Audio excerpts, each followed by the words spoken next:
Bonjour, donc présentation du THAT 2180, qui est un amplificateur dont l'amplification est contrôlée par une tension continue.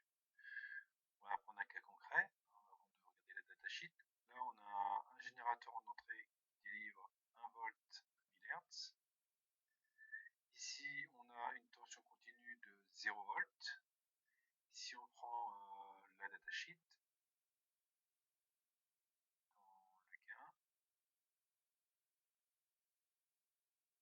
ici, on voit que quand on a 0 volt, on a un gain de 0 dB, donc l'amplification vaut 1. Parce que je rappelle que le gain en dB, c'est 20 fois log de US sur UE. Donc quand US égale UE, log de 1 c'est 0, et 20 fois 0 ça fait 0. Ça veut dire quoi? Ça veut dire que là, j'ai en entrée 1 volt. Si j'ai 0 volt ici au niveau du contrôle, en sortie, j'ai donc... Si je visualise la sortie, j'ai donc 1 volt. Voilà. Donc on va prendre un autre cas. On va voir que par exemple, si on met 60 millivolts, on va prendre un cas plus concret, si on met 120 millivolts, on a un gain de 20 dB. Donc si on a un gain de 20 dB, ça veut dire qu'on a une amplification par 10. Alors, je rappelle, le gain en dB, c'est 20 fois log de US sur UE.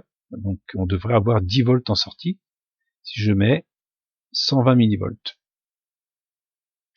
Donc je mets ici 120 millivolts en tension continue, 120 millivolts, 120 milli. Je lance la simulation et je vois que j'ai un petit peu plus de 10, hein, j'ai 10,1.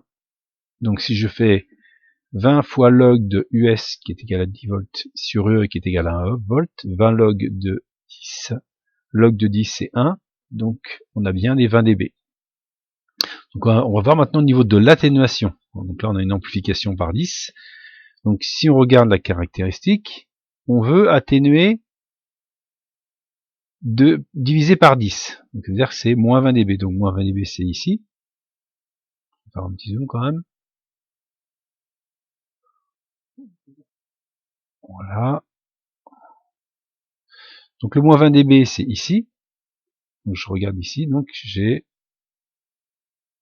pardon, moins 20 dB, excusez-moi, c'est là, moins 20, donc c'est quand j'ai moins 120 millivolts. Donc quand j'ai moins 120 millivolts, j'ai moins 20 dB, ce qui fait que, en fin de compte, on divise par 10 l'amplification. Donc si on a UE qui est égal à 1 volt, US sera égal à 0,1 volt. On va mettre moins 120.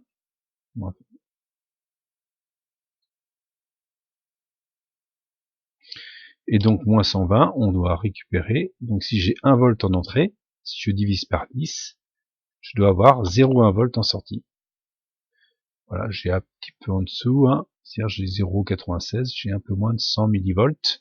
Donc j'atténue bien mon signal. Donc ce montage, montage ici avec l'ampli l'OP275, réalise en fin de compte un contrôle de gain. Hein, on contrôle le gain d'amplification grâce à une composante continue, hein, ici.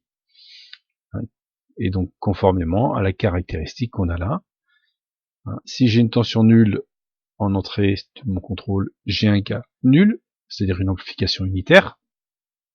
Plus la composante continue augmente positivement, plus on amplifie. Et si on est dans le négatif, on atténue. Voilà. Voilà ce composant qui est, donc si on regarde un petit peu la doc, hein, voilà, on voit que c'est une amplification contrôlée par une tension. Donc la tension d'entrée. Alors, si on regarde aussi la doc ici, hein, ce qui est peut-être intéressant, c'est qu'on a aussi la courbe. On peut contrôler dans l'autre sens, hein, sur EC-, EC- qui est donc sur la borne EC-, sur la borne 3. Voilà. Soit on contrôle avec EC-, soit on contrôle avec EC+. Donc voilà pour ce cette amplification contrôlée par une tension continue. Bonne fin de journée, au revoir.